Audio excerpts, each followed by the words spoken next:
Eh bien, bonjour à tous, madame, messieurs, merci de nous faire confiance et de regarder à nouveau ce programme. C'est la deuxième édition de la revue des grandes unes de la semaine. Nous sommes mardi. Qu'est-ce que la presse nous propose? Nous avons la possibilité de découvrir, faisant un tour dans les kiosques. La Nouvelle Expression parle par exemple de la convocation du corps électoral.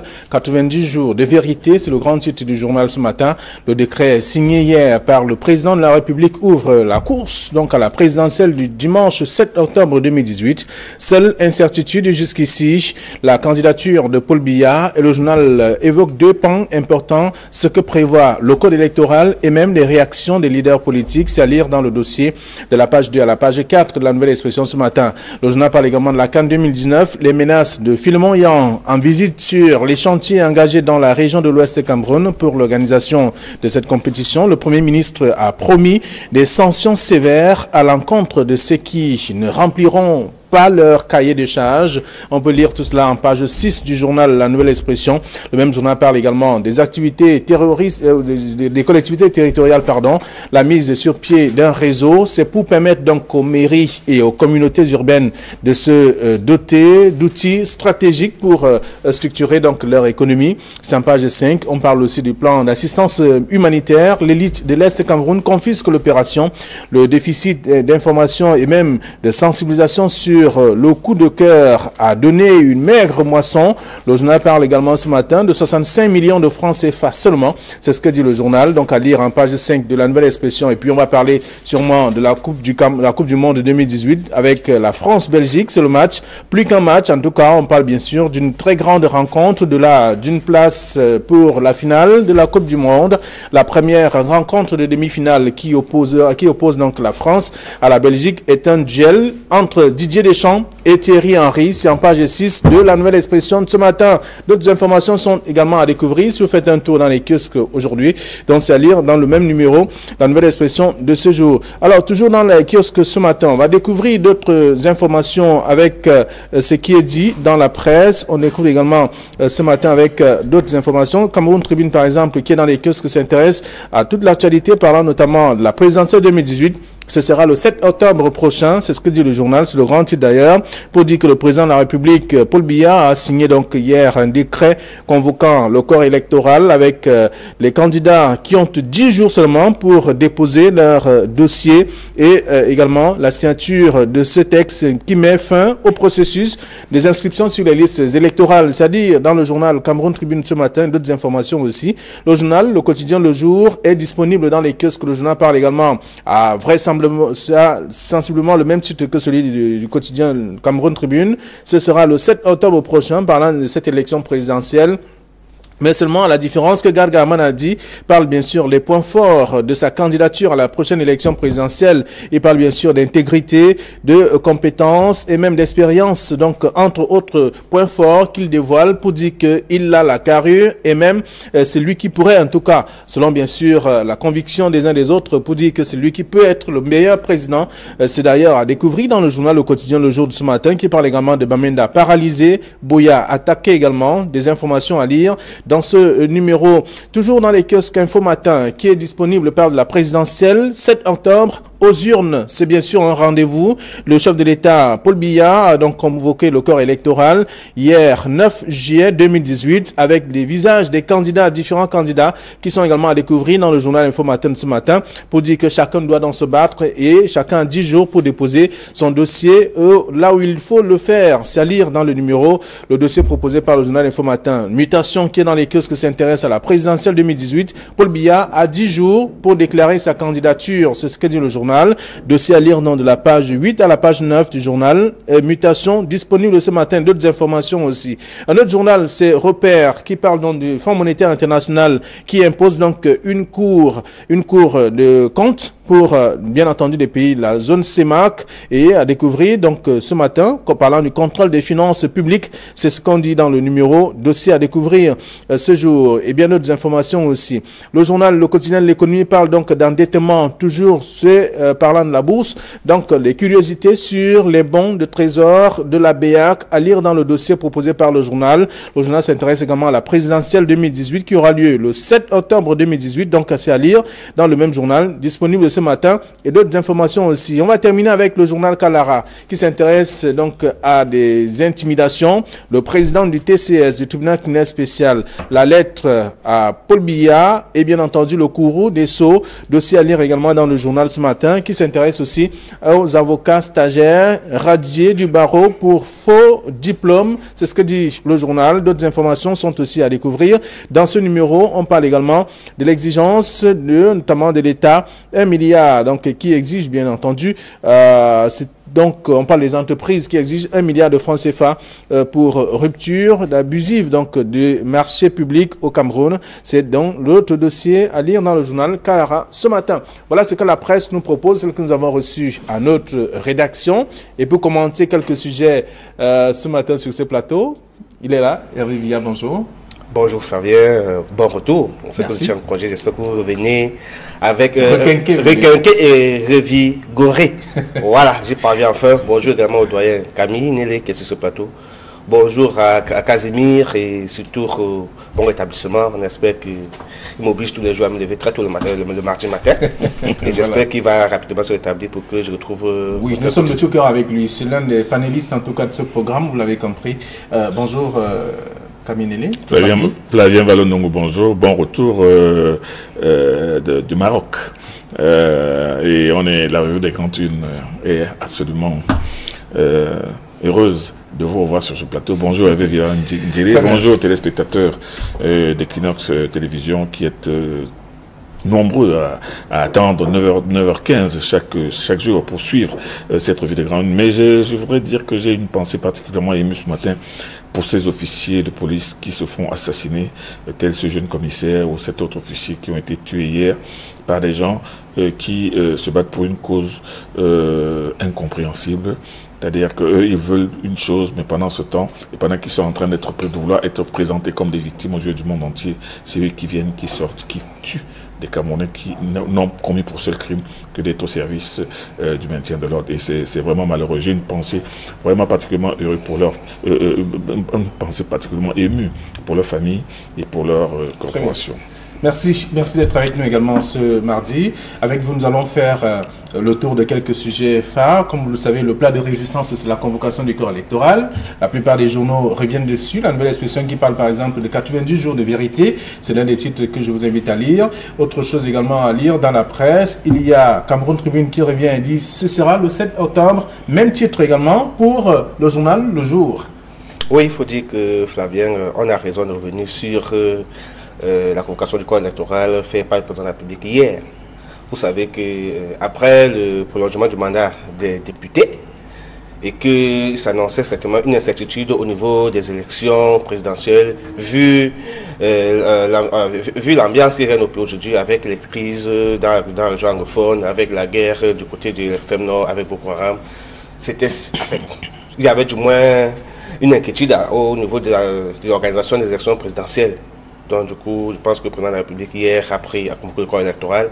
Ça vient mettre fin au débat. Et surtout, ça vient mettre fin aux inquiétudes de tous ceux qui pensaient que le chef de l'État pouvait encore une fois de plus à modifier la Constitution, proroger le mandat, proroger la date des élections présidentielles. Donc du coup, c'est l'une des raisons qui font à ce que toute la presse ce matin s'y attarde pour dire que oui, c'est vrai, nous sommes à 3 mois des prochaines élections présidentielles. Le chef de l'État a convoqué le corps électoral. Et du coup, dans 10 jours, on attend les candidatures. Et du coup, vous allez comprendre justement pourquoi le débat autour de la candidature du chef de l'État qui ne s'est pas encore prononcé là-dessus.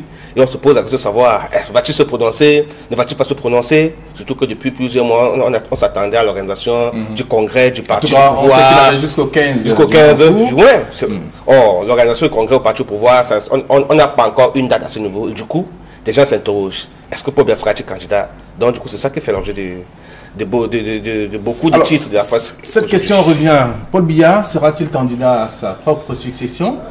Ah, mais vous vous en doutez bien. Vous savez très bien que... Il y a dans l'intervalle de 10 jours, nous saurons toute la vérité. Oui, mais nous le saurons. Mais nous savons très bien qu'en maintenant l'élection présidentielle et en reportant les élections législatives et municipales et peut-être même régionales, il avait tenu absolument à maintenir l'élection présidentielle. En 36 ans de règne, Paul Biya n'a jamais renvoyé l'élection présidentielle, au moins son élection à lui.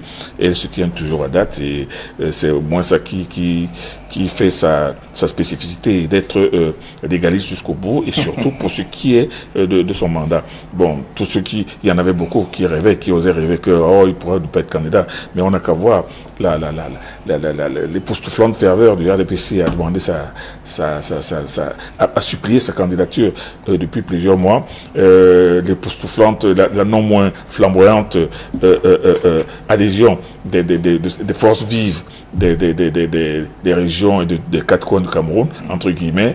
Bon, maintenant aussi, hier encore, avant-hier, on a entendu les chefs traditionnels du Cameroun supplier pour lui de se présenter. Il ne peut ne pas se présenter. Et à côté de ça, il y a des coups de cœur qui sont déjà organisés pour soutenir la candidature. Pas seulement des coups de cœur, pas seulement des coups de cœur. Il y a des gens, des groupes et puis des cercles qui ont estimé que Paul Biya sera candidat, mais eux déjà, ils versent, ils se cotisent pour sa caution. La caution n'est que de 30 millions, mais il y a déjà plus de 100 millions pour sa caution. Donc il n'y a pas de problème. Paul Biya sera candidat. Paul Biya n'a jamais eu l'intention de ne pas être candidat. Donc il n'y a pas de suspense, mais toujours est-il que, comme les journaux le disent, on a encore 90 jours pour savoir la vérité. La vérité, c'est quoi? Et bien évidemment, celui qui va gagner. Et vous savez très bien que celui qui va gagner est déjà connu.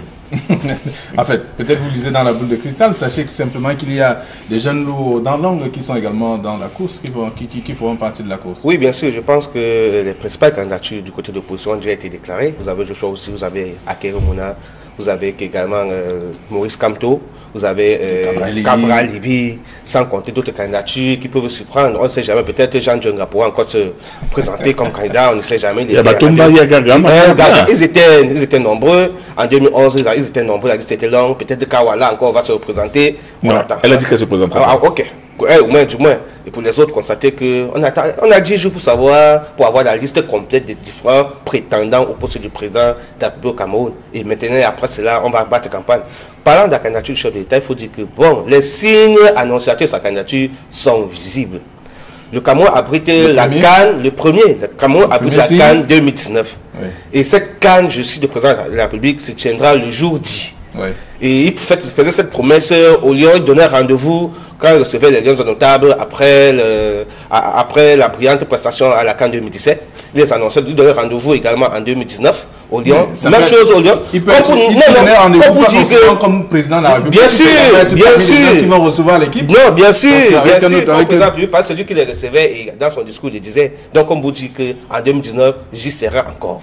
Et même chose, je rejoins Camille avec les appels à candidature. Les appels du peuple, ça a commencé depuis 1 an aujourd'hui. Et même des cotisations dans le centre, à l'est du Cameroun. Et vous voyez que des cotisations pour pousser le président de la République à pouvoir se représenter. Et vous savez, la non-convocation du congrès au sein du RDPC depuis un certain temps. Il se présente toujours président, candidat du parti au pouvoir. Naturel du parti au pouvoir. Donc du coup, ces éléments nous font comprendre que la présentation, la déclaration de la candidature chef d'État ne sera que le dernier élément attendu pour confirmer de manière constitutionnelle que le chef d'État est effectivement candidat. Mais les Camerounais le savent. Et même Camille a devancé en disant que bon, il n'est pas seulement candidat aux élections, à sa candidature. Il n'est pas seulement candidat à sa candidature. Il n'est pas seulement candidat à sa candidature. Il est même déjà parmi plébiscité, parmi les gagnants. Bon, maintenant, je pense attention, il y a que le journal Le Jour de ce matin parle de quelqu'un d'autre. Garga Manadi, qui parle de ses points forts pour la prochaine élection présidentielle. Il cite entre autres, il parle entre autres de l'intégrité, des compétences et même de l'expérience. Quand même. Ben nous avons beaucoup d'affection pour Garga Manadi, qui a été un grand ministre, un chasseur, un historique chasseur. L'un des rares ministres qui a quand même démissionné. Oui, un historique chasseur de baleines. Mais vous savez très bien que depuis cette époque-là, son propre parti, c'est l'ADD, hein, je crois, ne fait pas beaucoup de bruit. Il reste toujours une personnalité qui a été intégrée dans la lutte contre la corruption à travers la CONAC et tout cela. Bon, maintenant, s'il attendait l'élection présidentielle pour venir se présenter, c'est son droit. C'est un Camerounais connu pour ses qualités, mais vous pensez qu'il a combien de chances combien de chances de battre Paul Biya? Ça, c'est une autre histoire. Mais cependant, ce que je voulais vous dire, le président Paul Biya, pour ceux qui se demandaient s'il sera candidat et pas, vous savez très bien, il va faire comme un de ses prédécesseurs, c'est-à-dire que vous demandez qu'il soit candidat, je vous ai entendu, je serai candidat. Donc, c'est comme ça que ça va se passer. Bon, pour tous les autres qui sont en train de briguer la candidature, ils sont certes de bonne foi, mais seulement il faut aussi tenir compte de la réalité électorale, du contexte sociopolitique et du contexte surtout géopolitique dans lequel va être organisée cette élection. Bon, il y a beaucoup de gens qui se disaient que pour que l'élection se fasse normalement, il faudra que tout le pays soit pacifié, qu'il n'y ait plus de grabuge, ni au sud-ouest, ni au nord-ouest, ni à l'extrême nord. Et rien ne nous indique que d'ici à cette période-là, des choses se seront calmées. Et il faut le dire aussi, la détermination de ces groupes terroristes dans le sud-ouest et le nord-ouest démontre qu'ils sont décidés à aller jusqu'à l'élection présidentielle. Alors, si leur méfait continue jusqu'en octobre, que va-t-il se passer? Y aura-t-il élection dans le sud-est et dans le nord-ouest? Les bureaux de vote seront-ils délocalisés, comme ça a été le cas avec la sénatoriale? On peut se poser toutes ces questions. Mais toujours est-il que le président Paul Biya a décidé de faire tenir son élection présidentielle. Elle se tiendra certainement. Bon, maintenant, on attend. Alors, à Yaoundé, on apprend que les dispositions sont prises pour que tout se déroule dans de bonnes conditions. Et parlant notamment des acteurs, des différents candidats, le journal Info Matin qui revient et présente des visages de ces différents candidats, on apprend qu'il y a beaucoup d'animateurs de la scène politique que des vrais candidats ou ceux qui pourront briguer quelques voix. Oui, on peut faire des déclarations en se fondant sur ce qu'on a pu voir par le passé, parce que vous savez, après l'élection présidentielle, il y a des, comment on appelle ça, il y a des personnes qui décident de convier, de donner leur voix, de confier leur voix au parti au pouvoir, c'est-à-dire qu'ils sont là comme candidats, mais en fait, ils sont des sous-candidats, ils ne représentent qu'un seul parti, parce qu'ils ont des affinités avec le parti au pouvoir. Du coup, dès que les élections sont finies, ils partent faire ce qu'ils font souvent, ils reversent tout simplement leur voix au président de la République, et du coup, ça permet que le chef d'État puisse s'imposer rapidement. Du coup, et aisément, je voulais dire, et du coup, on peut penser qu'il n'y a que des animateurs. Sauf que parmi ceux-là qu'on va présenter comme des animateurs, vous savez, les unes restent des unes où des choses peuvent se passer de manière secrète. C'est d'où intervient à ce niveau le rôle des électeurs. Parce que si chacun vote et défend de manière objective son vote, certainement que le miracle des unes peut se produire.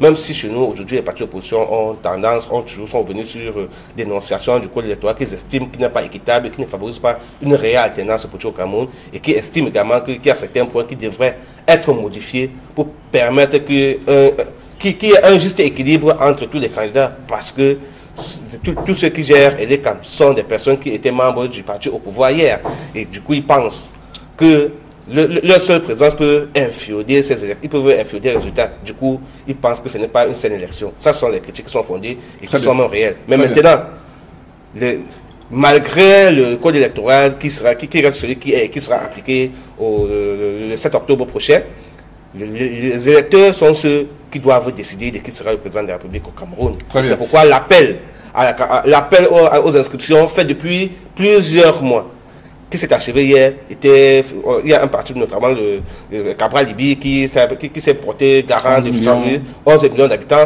11 millions de votants d'inscrits sur la liste électorale, même s'il n'a pas réussi à le faire, je suis certain que ce mouvement a quand même boosté certains jeunes à se mobiliser, à s'inscrire. Certainement qu'on va quand même, après, on va se rendre compte que le corps électoral n'a plus seulement 6 millions, certainement comme l'a eu lors des dernières élections, on peut être aujourd'hui à 7 millions, 8 millions. Et là, ça devient intéressant. Vous pensez vraiment qu'il a mobilisé autant? Oui, il a mobilisé parce que pour avoir été sur le terrain, sur le théâtre des opérations, je l'ai vu lui-même sur le terrain et avec l'appui de certains membres de l'ECAP qui déplaçaient les kits d'inscription et avec des agents qui le faisaient sur place. Mais sur le terrain, il n'est pas avoir une mobilisation. Non, la mobilisation, elle est réelle. Maintenant, on va se poser la question de savoir, est-ce que le 11 millions n'ont forcément pas été atteint? Oui, mais est-ce qu'il a fait inscrire? Bien, il a mobilisé. Oui, les jeunes sont inscrits.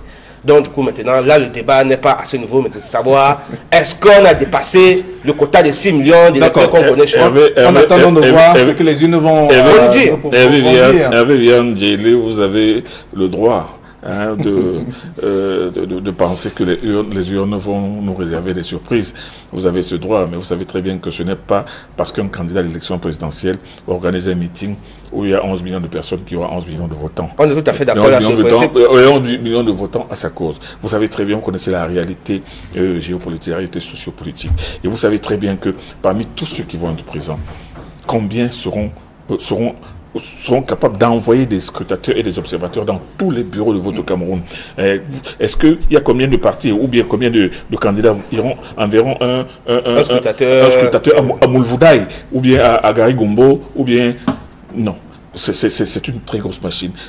Les différents candidats on aime bien leur bonne foi, on aime bien leur programme. Et il faut se dire que c'est en toute légitimité. Et ils ont raison de vouloir que le Cameroun passe à l'alternance et à autre chose. Mais seulement, la réalité est telle que cette élection présidentielle ne réservera pas de surprise. Non, mais Camille, je peux vous rattraper là sur le sujet en disant que non. J'interpelle les électeurs et scrutateurs. Vous savez, le vote d'un candidat est libre. Les scrutateurs, ils ne se proclament pas. Ils doivent appartenir à... Ils appartiennent à un parti politique. Mais je pense que l'effort de changement ne doit pas seulement être l'effort de changement des candidats à la candidature du poste de président de la République. Ça doit être l'effort de tous les Camerounais et même des électeurs. Et des scrutateurs aussi, parce qu'on a toujours cette manière chez nous au Cameroun de penser que chaque fois qu'on est scrutateur, il faut attendre que le parti vous donne des moyens pour y arriver. Tous les partis n'ont pas les moyens du RDPC. Parce que je vous rappelle, pour avoir couvert les élections présidentielles dans plusieurs régions du Cameroun, les scrutateurs du RDPC sont aux petits soins et d'autres abandonnent. Pourtant, le changement de temps réclamé interpelle tous les Camerounais. Je pense que chacun à son niveau dit je suis un élément pour le changement. Alors, il faut avoir les moyens de sa politique.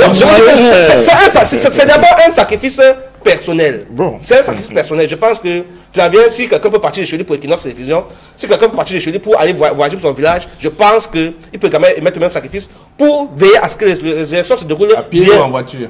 On y va en voiture tous, dans nos villages qu'on y va. Malgré les mauvaises conditions de route. Même à Moulvoudaï. Bien sûr, malgré les mauvaises conditions de route, je pense que ceux qui habitent Moulvoudaï et qui sont à Douala, ils vont. Et en tant que scrutateur, si on veut veiller à ce que les élections se déroulent bien et qu'il y ait alternance, on ne va pas attendre que ce soit le parti qui vous mette les moyens parce que ça de moyens, les partis n'en ont pas. Il n'y a qu'un seul parti qui a les moyens de pouvoir faire cela, c'est ça du RDPC, pour ne pas le citer. C'est pour ça qu'il faut avoir la politique, c'est moyens. Pas forcément. Oui, mais c'est également ça. C'est ça. Je vais prendre un exemple. Sans pouvoir faire l'apologie d'un candidat sur ce plateau, ceux qui sont inscrits, on ne fait l'apologie de personne. Ceux qui sont mobilisés pour accompagner Cabral Libi dans sa campagne d'inscription de 11 millions d'électeurs, c'est dans cette campagne-là. Je te rappelle que les candidats, les étudiants qui sont mis à qui l'ont rejoint, c'est eux qui mettaient ils cotisaient pour pouvoir le faire. Vous êtes militant de son parti. Je dis non. En tant que journaliste, ce que moi j'ai vu. Et mon rôle, c'est d'aller sur le terrain, de voir ce qui se passe et de venir le dire. Vous avez beaucoup. Donc, vous avez beaucoup. C'est ça mon rôle. C'est ça mon rôle. Je voulais juste te dire, Camille, permettez-moi pour dire que vraiment, le problème de moyens, c'est un problème réel. Mais je pense que les gens sont... C'est question d'abord de sacrifice et de volonté. Si on le veut, chacun à son niveau pourra le faire. On ne va pas attendre que ce soit le président de mon parti qui dit ok, voilà les moyens. C'est vrai qu'il y a des moyens, des campagnes qui sont mis sur pied, mais ça ne va pas toujours suffire. Mais vous êtes d'accord? On utilise le parti pour voir. Vous êtes donc d'accord avec moi que ne gagne l'élection présidentielle que celui qui peut, pas celui qui veut. Non, celui qui peut et qui veut. D'accord. Parce que le pouvoir dépend du vouloir. Oui, vous a compris. Alors, mutation, le type de mutation ce matin parle de Paul Biya qui a 10 jours pour déclarer sa candidature. C'est ce que nous attendons tous de toute façon. Donc, on peut lire également l'article dans ce journal parlant de la présidentielle 2018. Alors, autre sujet qui fait également le tour de la presse, c'est le plan d'assistance humanitaire. À l'Est, on parle bien sûr de la confiscation de l'opération parce que là-bas, il n'y a pas eu de communication assez pour que les gens viennent contribuer. On parle pratiquement de 65 millions de francs CFA seulement. Ben, vous savez, on ne cotise que ce qu'on peut. Moi, je ne voudrais pas qu'on estime que ce sont juste les élites qui ont confisqué. Il faut d'abord commencer par connaître que l'Est est une région très très grande, est une région qui n'est pas spécialement riche, est une région où on ne trouve pas beaucoup de personnalités capables de mettre de l'argent. L'Est est riche, mais les populations ne sont pas riches. Il est plus riche quand même. Mais les populations ne sont pas riches. Je vous parle des populations et des individus. Je ne parle pas des richesses de l'Est. Mais je vous parle. Il y a des anciens membres. L'Ouest qui est les anciens PCA. Loin qui sur le plan spatial est la plus petite région, c'est elle qui a la plus grande richesse. Pulvérisé tous les records. Non, ce n'est pas à ce niveau-là. Moi, je pense qu'au niveau de l'Est, il ne fallait pas s'attendre à beaucoup. Bon, l'Est a pu donner ce qu'elle a, même la plus belle femme du monde ne peut donner que ce qu'elle a. Donc, le plan humanitaire est en train de faire son petit bout de chemin, qu'on ne regarde pas seulement ceux qui ont donné le plus ou le moins. L'essentiel, c'est de participer et de donner. Et ça prouve une fois de plus que les Camerounais ont mal dans leur affect, ils ont mal dans leur cœur, ils ont mal, ils veulent vraiment, ils ont la volonté de venir en aide à ses frères qui, eux, sont dans la souffrance, dans la misère, dans les brousses, et qui vivent la peur au ventre. Très bien. Alors, la situation reste telle qu'elle. On sait qu'il y a eu un journal qui a fait le classement des régions jusqu'ici, qui sont quand même en tête, qui ont vu des contributions aussi importantes. Oui, on avait l'Ouest reste en tête avec plus de 500 millions de francs CFA cotisés. Et je pense que ce n'était pas l'occasion de faire une forme de snobisme, du moins. C'est vrai qu'on va parler des langues de cœur. Quand Camerounais a lui seul cotisé 100 millions de francs CFA, c'est vrai, c'est bien beau que ça va, ce sera pour venir en aide aux autres Camerounais en détresse, c'est une bonne chose, mais beaucoup estiment que c'est une insulte, parce que c'est quand même beaucoup d'argent pour une région, pour un seul individu. Pourtant, on estime que si ces moyens pourraient permettre également, parce que ceux qui souffrent ne sont pas seulement ceux qui sont dans la détresse, même du côté de l'Ouest, les gens qui sont dans la détresse, donc quand quelqu'un coûte 100 millions, c'est bien, mais beaucoup pensent que ce n'est pas seulement à ce niveau-là. Beaucoup pensent que c'est une forme de blanchiment d'argent, parce que c'est quand même trop pour un individu. C'est vrai qu'ils sont patrons d'entreprise, et beaucoup même ne payent même pas normalement leurs employés, comme ça se demandent, ils n'ont pas affilié à la CNPS. Alors c'est pour ça qu'il n'y a pas eu de contribution. Non, je parle du cas de l'Ouest. Pas du cas de l'Ouest. Vous avez deux individus. Il faut faire un tour pour savoir si l'humanisme dont ils sont en train de vouloir se prévaloir est réel dans les différentes entreprises où vous embauchez des Camerounais qui doivent être traités conformément au code du travail.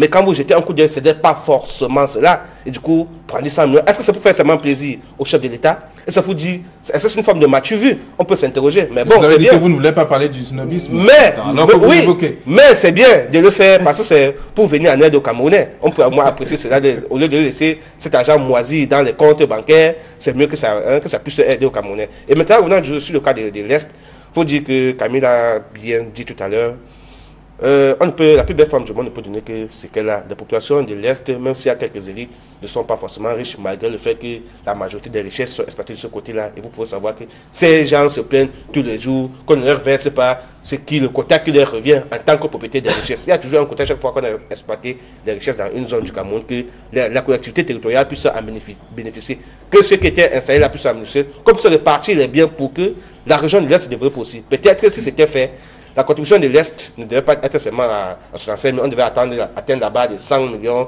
comme 100, ou bien 200 millions, comme on l'a fait dans la région du littoral. On a constaté que c'est l'individualisme qui compte plus. Oui, exactement. Camille, nous restons sur les chiffres, sur le plan d'assistance humanitaire. C'est vrai qu'il y a un classement qui a été fait, mais en même temps, on observe également qu'il y a à l'Est, par exemple, vous l'avez dit, vous vous êtes prononcé dessus, sur l'élite qui est restée, en tout cas, qui a fermé la communication sur ce plan, qui n'a pas permis à tout le monde de pouvoir contribuer. On ne sait pas si c'est volontaire, il reste à savoir si c'est volontaire, mais moi je pense que dans une opération comme celle-là, c'est chacun qui essaye qui fait le maximum pour donner. Bon, il est vrai pour donner et faire savoir qu'il a donné. Bon, moi par exemple, quand je regarde le titre de Hot News ce matin, qui parle du grand coup de l'Ouest, c'est le grand coup, c'est le plus grand coup. Mais seulement moi, je suis étonné que Hervé Villard-Ndjelé commence à sentir l'odeur de l'argent ou de la personne qui a donné l'argent, 200 ou 400 millions. Non, on ne veut pas savoir exactement si cette personne est propre ou si paye ses employés, mais il a donné de l'argent. En donnant autant d'argent, en donnant beaucoup d'argent, cela démontre qu'il est capable de faire quelque chose. Il a quand même le cœur sur la main pour faire quelque chose. Et ce qu'on attend des Camerounais aujourd'hui, c'est qu'ils puissent soutenir ces Camerounais en détresse. Mais seulement, moi je reste toujours dubitatif sur l'effectivité de cette aide humanitaire. L'effectivité parce qu'avec ce qu'on a vu encore hier et avant-hier du côté du sud-ouest et du nord-ouest, cela démontre que les gens même qui sont sur le terrain, qui sont en train de donner des cheveux blancs et des insomnies au gouvernement, eux, ils sont déterminés à aller jusqu'au bout, à ne pas cesser leurs exactions. Mais seulement, cette colossale somme qu'on est en train de cotiser, comment va-t-on les utiliser? Il faut les utiliser à bon escient. Et je ne doute pas de la bonne foi du gouvernement, ni du ministre Tanganji, qui est le coordinateur de cette opération, pour mener à terme cette opération. Mais seulement, peut-on reconstruire maintenant, pendant que les coups de feu tournent encore? Peut-on demander aux gens de venir se réinstaller dans leur village alors que les terroristes sont encore partout? Bon, on peut, certainement, soulager ceux qui ont été identifiés. Moi, j'ai appris de bonnes sources que le ministre de l'administration territoriale par son système, le nouveau système qu'il a créé, celui de demander au sous-préfet de lui faire des comptes rendus quotidiens sur la situation de leur pays. Il connaît où se trouve, où sont parqués la majorité des gens dans le sud-ouest. Ce qui fait qu'il sait où aller donner de l'aide, aller donner à manger, aller donner des médicaments pour le moment, en attendant de voir comment les villages peuvent être reconstruits et les gens peuvent être recasés. Mais pour le moment, la première chose qui est urgente à faire, et on ne peut pas dire que ce soit une mauvaise chose, c'est de pouvoir donner de l'argent, pouvoir faire preuve de compassion à ces gens qui n'ont pas mangé depuis plusieurs jours, à ces gens qui sont malades. Donc, moi, il ne faudrait pas que les gens commencent à fantasmer sur cette aide en disant que non, cette aide, on n'en veut pas. J'ai même lu dans un journal qu'il y a des gens qui ont dit que ceux qui sont nigériens disent qu'ils ne veulent pas de l'aide du Cameroun. Ça, c'est craché dans la soupe. Nous avons un problème. Le Cameroun connaît une guerre civile comme on n'en a jamais connu. Moi, je pense qu'il y a des choses à faire.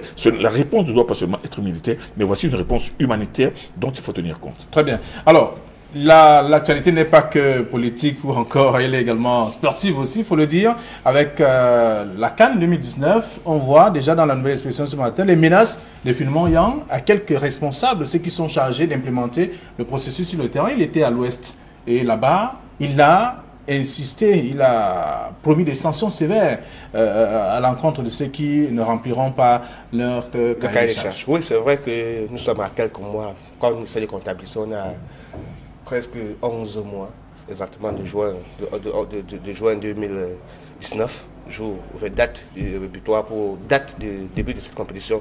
Et quand on sait qu'on va livrer les chantiers selon les cahiers de charge de la CAF 6 mois avant la compétition, ça veut dire qu'en décembre prochain, tous les chantiers doivent être livrés, prêts pour la compétition. Il y a de quoi comprendre la colère du Premier ministre. Surtout que le Cameroun va accueillir au mois d'août, je crois que c'est du 5 au 7, si je ne me trompe pas des dates, c'est quand même au début du mois d'août, la troisième mission de la CAF. Et lors de la deuxième mission, il y avait quand même des niveaux. Il y avait des niveaux. Depuis la dernière jusqu'à d'autres rendez-vous, est-ce que les choses ont avancé? Les choses ont avancé. Sauf que le Cameroun. Je pose la question à quelqu'un. Oui, c'est un sport. Bien sûr. Les choses ont avancé. Ont suffisamment avancé. Maintenant, c'est la proportion d'avancement qui reste inquiétante par rapport au temps qui reste. Non seulement au cas des charges, au temps qui reste, parce que c'est une course contre la montre qui est désormais engagée. La région du littoral, le gouverneur, en tant que président de la commission locale d'organisation, a fait le tour des propriétaires vendredi dernier. Et du coup, constaté que à Douala, par exemple, vous avez le stade de Japoma, qui le complexe, le stade, lui, quand vous essayez de regarder, c'est sorti des terres, les infrastructures ont suffisamment avancé. Quand vous regardez les gradins, presque c'est fini. Maintenant, il faut seulement qu'on y mette les sièges pour certains et qu'on finisse les revêtements. Or, on vous dit que là-bas, le chantier est à 51%. Ça, c'est le stade principal. Vous avez les stades annexes qui sont parfaitement en construction. On vous dit que, bon, ok, c'est bien, c'est la pose en aménagement. Vous avez parlé de la contre la manche. Oui, on va poser bientôt les gazons, en fait, du moins ce qui concerne le Japon. Mais par contre, ici, à Douala, toujours à Douala, vous avez la couverture de Bipanda, ou les chantiers d'avancement où on s'installe encore sur les chantiers. C'est vrai qu'on a enlevé la cuvette, tout ce qu'il y avait comme ordure à Bipanda. Maintenant, il faudrait donc reconstruire, réaménager. On vous dit qu'on est à 20% de tout d'avancement. Pourtant, il faut atteindre 100% en décembre. Les promesses sont faites, c'est vrai. Les travaux ont commencé tardivement, c'est vrai. Maintenant, vous comprenez pourquoi je n'ai pas de course contre le monde. C'est normal que finalement, à Bafsam, à l'Ouest, se fâche.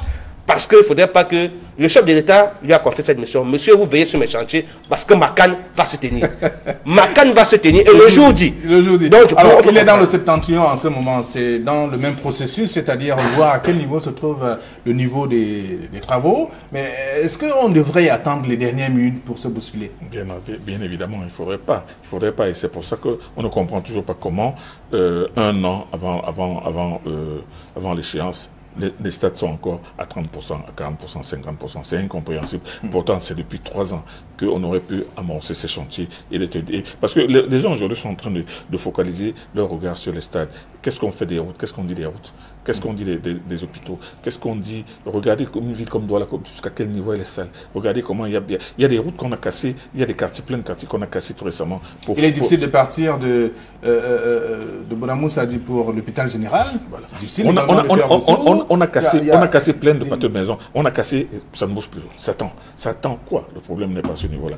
Mais moi, ce que j'ai retenu dans le discours du Premier ministre à Bafoussam l'autre jour, c'est qu'il a dit, en s'adressant aux prestataires, que vraiment, vous êtes des grands amis du Cameroun, et je sais que vous allez mettre tous vos moyens pour que vos chantiers avancent vite. Mais seulement, si vous faites que ces chantiers ne soient pas, ne rencontrent pas l'accord des gens de la CAF, et que le Cameroun est puni, vous-même vous serez puni. Ça veut dire qu'il sait très bien que le Cameroun pourrait être puni. Et la punition du Cameroun, c'est qu'on lui retire la canne. Et là, aujourd'hui, nous ne sommes pas encore sortis de la zone de turbulence, parce que nous ne sommes pas encore certains que dans 6 mois. En tout cas, entre-temps, il y a les éventuels candidats. Oui, tout à fait. Je vais revenir là-dessus en disant parce que nous voulons passer à autre chose. Oui, je voulais dire qu'on peut être inquiet. Sauf que quand vous descendez sur le stade, il faut quand même dire que les premières infrastructures attendues, ce sont les stades. Et je pense que les pelouses, on peut facilement, on peut les avoir parce que... Alors, on ne va pas prendre l'hélicoptère. Non, attendez, les routes, vous pouvez les avoir en 3 mois. En 3 mois? Oui, les routes en 3 mois, il faut rester quand même optimiste sur ce plan parce que moi, j'ai les routes qu'on n'arrive pas à construire depuis 36 ans, on les construit en 3 mois. Oui, c'est vrai.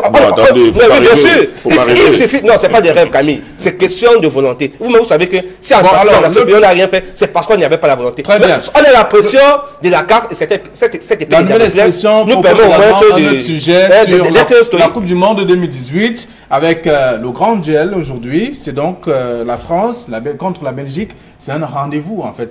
Le journal dit que c'est plus qu'un match. C'est plus qu'un match dans la mesure où la France et la Belgique sont d'abord des pays voisins.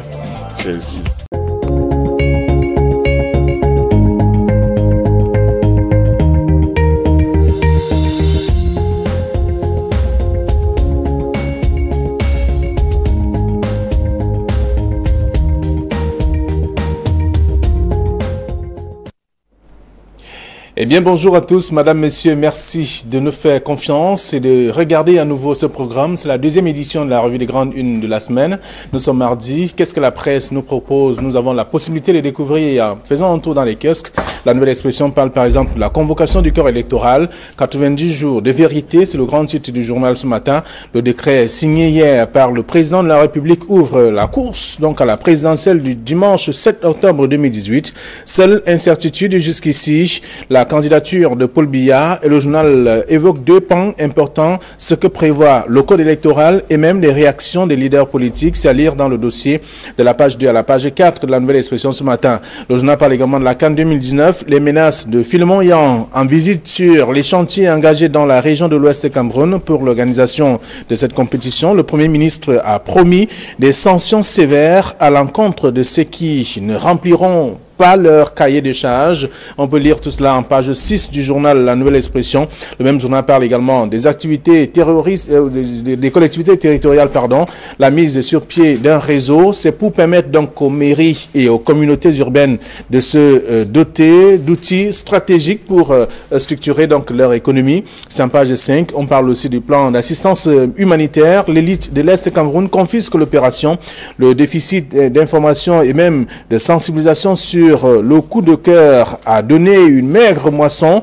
Le journal parle également ce matin de 65 millions de francs CFA seulement. C'est ce que dit le journal. Donc à lire en page 5 de la nouvelle expression. Et puis on va parler sûrement de la Coupe du Monde 2018 avec la France-Belgique. C'est le match. Plus qu'un match. En tout cas, on parle bien sûr d'une très grande rencontre, d'une place pour la finale de la Coupe du Monde. La première rencontre de demi-finale qui oppose donc la France à la Belgique est un duel entre Didier Deschamps et Thierry Henry. C'est en page 6 de la nouvelle expression de ce matin. D'autres informations sont également à découvrir si vous faites un tour dans les kiosques aujourd'hui. Donc c'est à lire dans le même numéro, la nouvelle expression de ce jour. Alors toujours dans les kiosques ce matin, on va découvrir d'autres informations avec ce qui est dit dans la presse. On découvre également ce matin avec d'autres informations. Cameroun Tribune par exemple, qui est dans les kiosques, s'intéresse à toute l'actualité parlant notamment de la présidentielle 2018. Ce sera le 7 octobre prochain, c'est ce que dit le journal, c'est le grand titre d'ailleurs, pour dire que le président de la République, Paul Biya, a signé donc hier un décret convoquant le corps électoral avec les candidats qui ont 10 jours seulement pour déposer leur dossier et également la signature de ce texte qui met fin au processus des inscriptions sur les listes électorales. C'est-à-dire dans le journal Cameroun Tribune ce matin, d'autres informations aussi. Le journal, le quotidien Le Jour, est disponible dans les kiosques. Le journal parle également à vraisemblablement sensiblement le même titre que celui du quotidien Cameroun Tribune. Ce sera le 7 octobre prochain, parlant de cette élection présidentielle. Mais seulement la différence que Gargaman a dit parle bien sûr les points forts de sa candidature à la prochaine élection présidentielle. Il parle bien sûr d'intégrité, de compétences et même d'expérience. Donc, entre autres points forts qu'il dévoile pour dire qu'il a la carrure et même c'est lui qui pourrait, en tout cas, selon bien sûr la conviction des uns des autres, pour dire que c'est lui qui peut être le meilleur président. C'est d'ailleurs à découvrir dans le journal Le Quotidien le jour de ce matin qui parle également de Bamenda paralysé, Boya attaqué également, des informations à lire dans ce numéro, toujours dans les kiosques Info Matin, qui est disponible par la présidentielle, 7 octobre, aux urnes. C'est bien sûr un rendez-vous.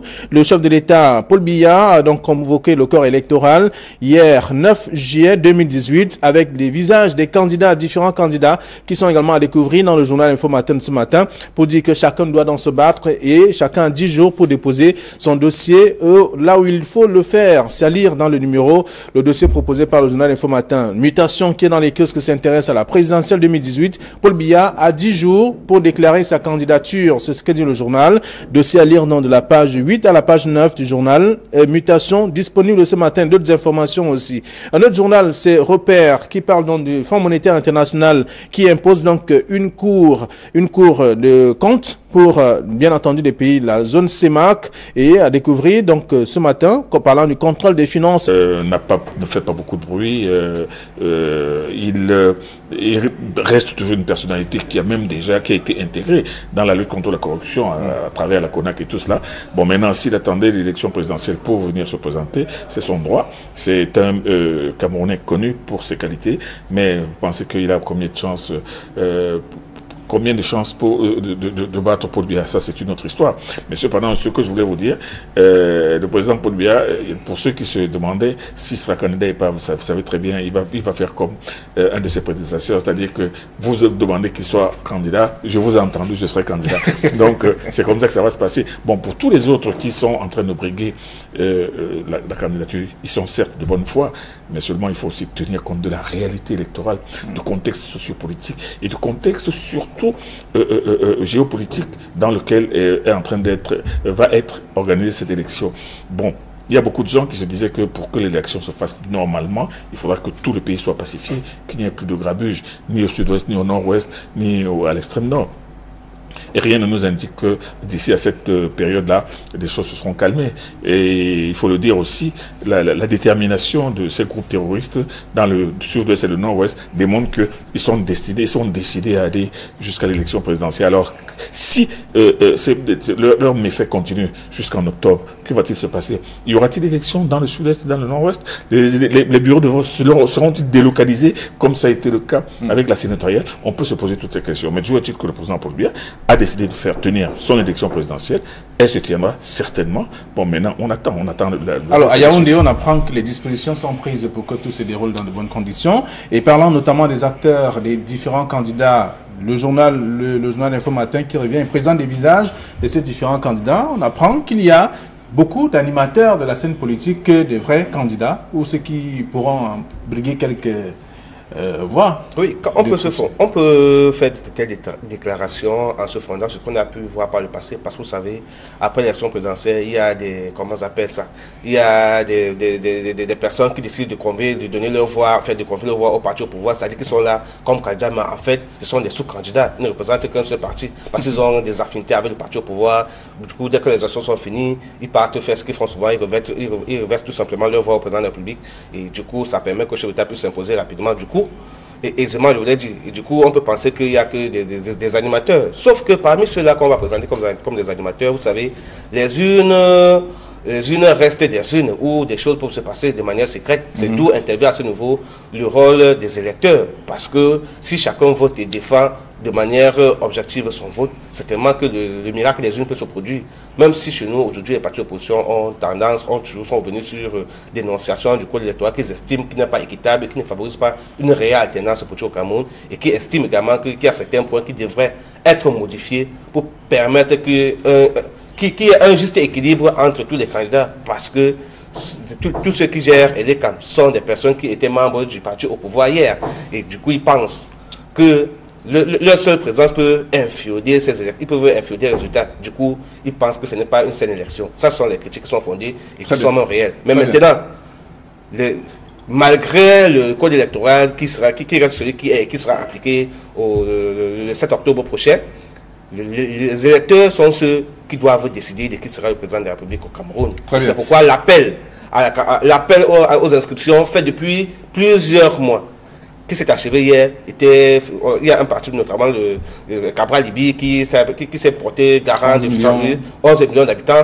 11 millions de votants d'inscrits sur la liste électorale, même s'il n'a pas réussi à le faire, je suis certain que ce mouvement a quand même boosté certains jeunes à se mobiliser, à s'inscrire. Certainement qu'on va quand même, après, on va se rendre compte que le corps électoral n'a plus seulement 6 millions, certainement comme il a eu lors des dernières élections, on peut être aujourd'hui à 7 millions, 8 millions. Et là, ça devient intéressant. Vous pensez vraiment qu'il a mobilisé autant? Oui, il a mobilisé parce que pour avoir été sur le terrain, sur le théâtre des opérations, je l'ai vu lui-même sur le terrain et avec l'appui de certains membres de l'État qui déplaçaient les kits d'inscription et avec des agents qui le faisaient sur place. Mais sur le terrain, il n'est pas avoir une mobilisation. Non, la mobilisation, elle est réelle. Maintenant, on se pose la question de savoir, est-ce que le 11 millions n'ont forcément pas été atteints? Oui, mais est-ce qu'il a fait inscrire? Bien, il a mobilisé. Oui, les jeunes sont inscrits.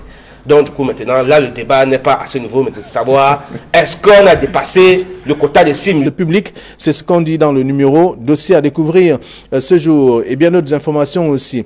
Le journal, le quotidien de l'économie parle donc d'endettement, toujours parlant de la bourse. Donc, les curiosités sur les bons de trésor de la BEAC à lire dans le dossier proposé par le journal. Le journal s'intéresse également à la présidentielle 2018 qui aura lieu le 7 octobre 2018. Donc, c'est à lire dans le même journal, disponible ce matin. Et d'autres informations aussi. On va terminer avec le journal Kalara qui s'intéresse donc à des intimidations. Le président du TCS, du tribunal criminel spécial, la lettre à Paul Biya et bien entendu le courroux des Sceaux, dossier à lire également dans le journal ce matin, qui s'intéresse aussi aux avocats stagiaires radiés du barreau pour faux diplômes. C'est ce que dit le journal. D'autres informations sont aussi à découvrir. Dans ce numéro, on parle également de l'exigence notamment de l'État, 1 milliard donc qui exige bien entendu, donc on parle des entreprises qui exigent 1 milliard de francs CFA pour rupture abusive donc du marché public au Cameroun. C'est donc l'autre dossier à lire dans le journal Kalara ce matin. Voilà ce que la presse nous propose, celle que nous avons reçue à notre rédaction.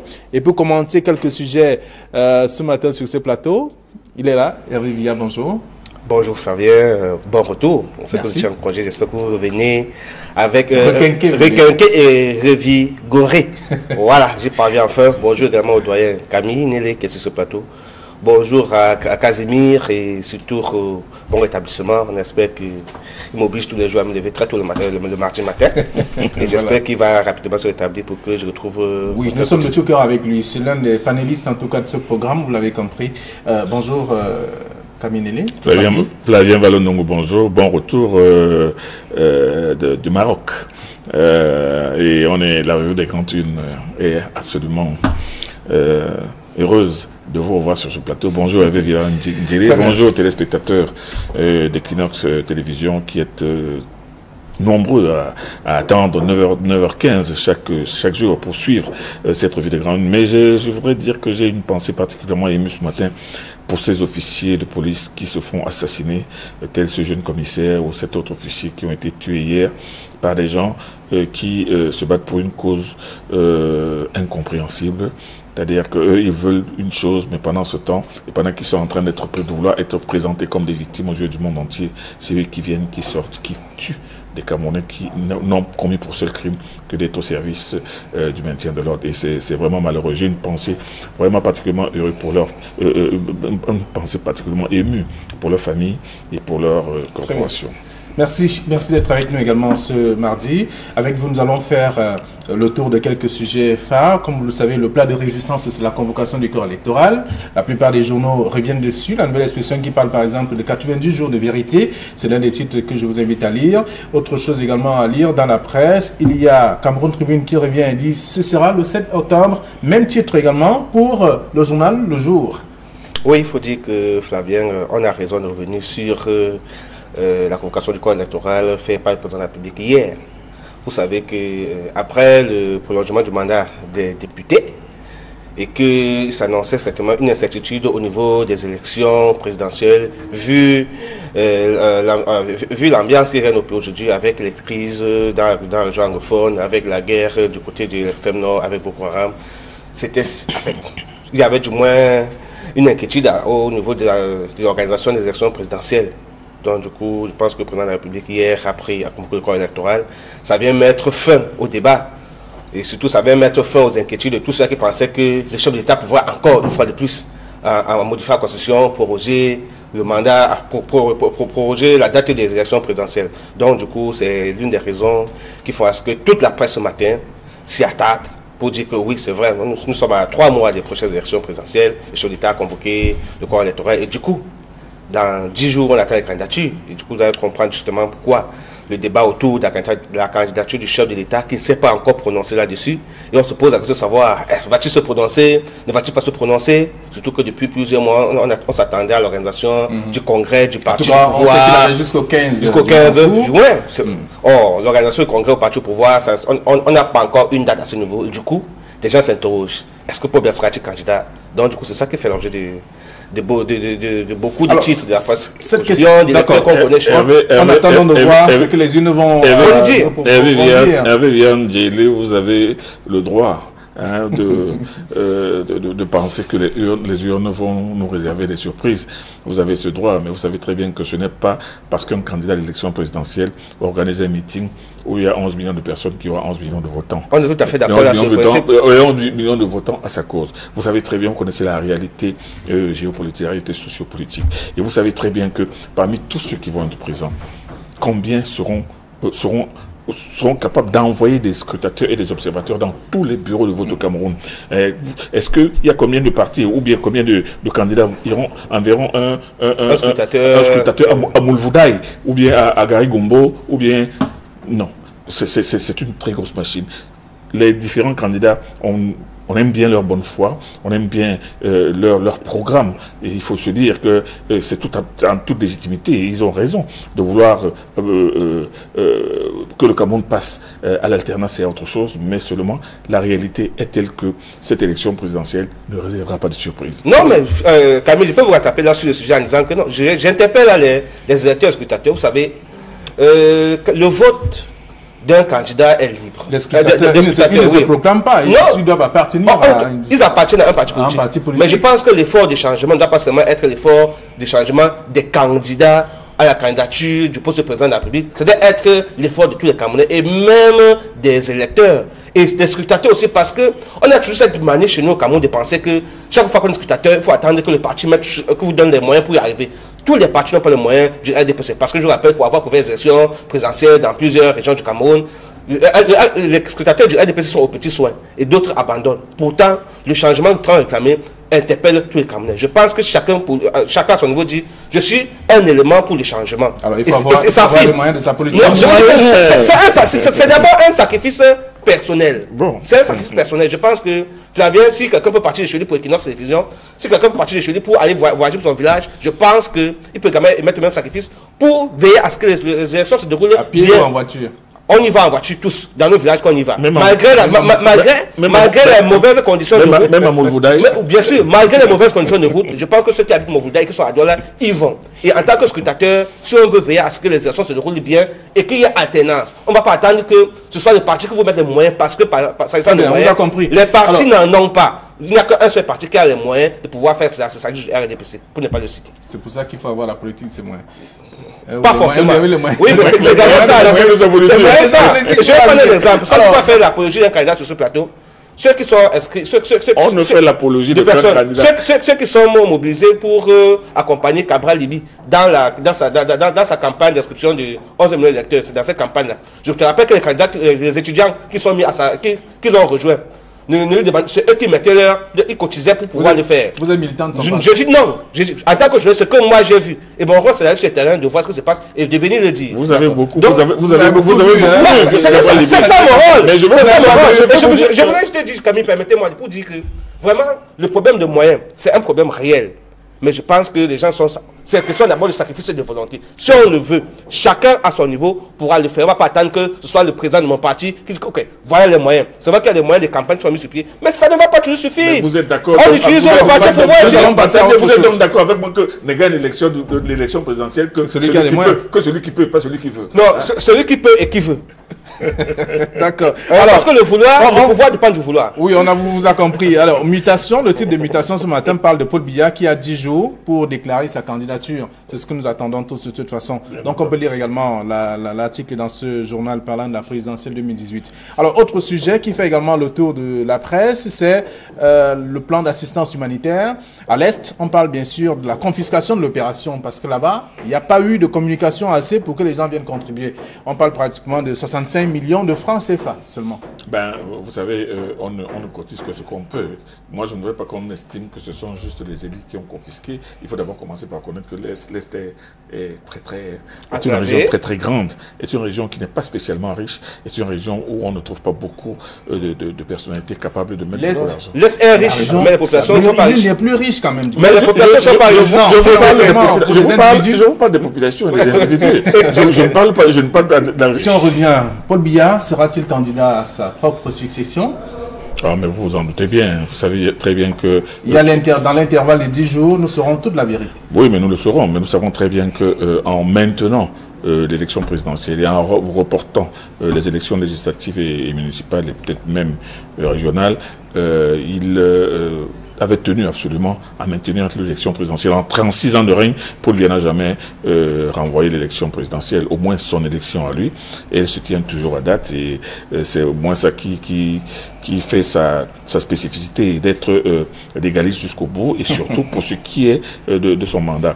Bon, tous ceux il y en avait beaucoup qui rêvaient, qui osaient rêver il pourrait ne pas être candidat, mais on n'a qu'à voir l'époustouflante ferveur du RDPC à demander à supplier sa candidature depuis plusieurs mois, l'époustouflante, la non moins flamboyante adhésion des forces vives des régions et des 4 coins du Cameroun, entre guillemets. Bon, maintenant aussi, hier encore, avant-hier, on a entendu les chefs traditionnels du Cameroun supplier Paul Biya de se présenter. Il ne peut ne pas se présenter. Et à côté de ça, il y a des coups de cœur qui sont déjà organisés pour soutenir la candidature. Pas seulement des coups de cœur, pas seulement des coups de cœur. Il y a des gens, des groupes et puis des cercles qui ont estimé que Paul Biya sera candidat, mais eux déjà, ils versent, ils se cotisent pour sa caution. La caution n'est que de 30 millions, mais il y a déjà plus de 100 millions pour sa caution. Donc, il n'y a pas de problème. Paul Biya sera candidat. Paul Biya n'a jamais eu l'intention de ne pas être candidat. Donc, il n'y a pas de suspense, mais toujours est-il que, comme les journaux le disent, on a encore 90 jours pour savoir la vérité. La vérité, c'est quoi? Et bien évidemment, celui qui va gagner. Et vous savez très bien que celui qui va gagner est déjà connu. En fait, peut-être vous lisez dans la boule de cristal, sachez que simplement qu'il y a des jeunes loups dans l'angle qui sont également dans la course, qui feront partie de la course. Oui, bien sûr, je pense que les principales candidatures du côté de l'opposition ont déjà été déclarées. Vous avez Joshua aussi, vous avez Akere Mouna, vous avez également Maurice Kamto, vous avez Cabral Libi, sans compter d'autres candidatures qui peuvent se prendre. On ne sait jamais, peut-être Jean Djonga pourra encore se présenter comme candidat, on ne sait jamais. Ils étaient nombreux. En 2011, ils étaient nombreux, la liste était longue. Peut-être Kawala encore va se représenter. Non, elle a dit qu'elle se présentera. Ah, ok.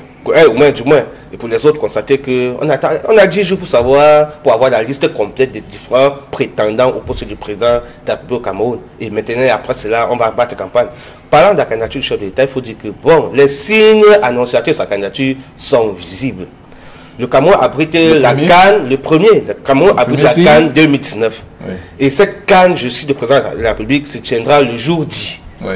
Et il faisait cette promesse au lieu de donner rendez-vous quand il recevait les liens notables après la brillante prestation à la CAN 2017. Il les annonçait de donner rendez-vous également en 2019 au Lyon. Même chose au Lyon. Il peut donner rendez-vous comme président de la République. Bien sûr. Qui vont recevoir l'équipe. Non, bien sûr. Comme président de la celui qui les recevait et dans son discours, il disait. Donc, on vous dit qu'en 2019, j'y serai encore.